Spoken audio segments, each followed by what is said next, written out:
À l'heure de conclure cette formation, il faut se rappeler l'objectif de tout cela, au moment où nous sommes, en 2021. Alors récapitulons. Nous savons maintenant que nous entrons dans une période historique où la réduction de l'empreinte carbone et la transition d'énergies non renouvelables à des énergies renouvelables sera une ardente nécessité qui va guider toutes les politiques publiques pendant plusieurs décennies. Il ne s'agit pas d'objectifs impossibles. En matière d'environnement, l'humanité a remporté des victoires. Les pluies acides, par exemple, ont été stoppées en purifiant les carburants. Le fameux trou dans la couche d'ozone, au-dessus du pôle sud, dont l'élargissement a été freiné par l'élimination de certains aérosols.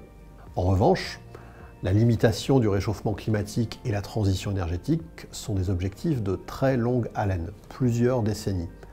On est loin du temps médiatique, politique et même du temps de la gestion d'actifs immobiliers, qui est pourtant long. Et ce sont des objectifs qui sont nécessairement collectifs. Personne ne va régler le problème seul, mais personne ne va le régler à notre place. Chacun doit faire sa part.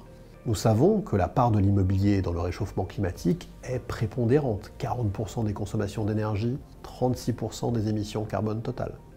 Le secteur des fonds immobiliers en Europe, notre secteur, s'est doté depuis quelques années des outils réglementaires, technologiques, méthodologiques pour répondre à ce défi. Nous savons désormais calculer la trajectoire de nos actifs en termes d'émissions de carbone. Nous savons la réduire dans le temps. Nous savons mesurer nos impacts sociaux et nous positionner dans les objectifs de développement durable des Nations Unies, par exemple.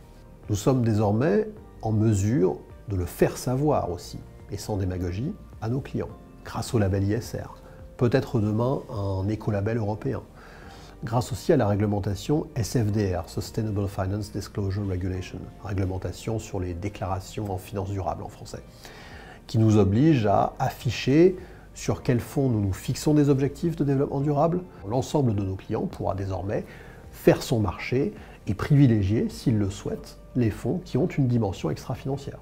Un peu à la manière de l'étiquette bio sur les produits de consommation courante, et on sait avec quel succès.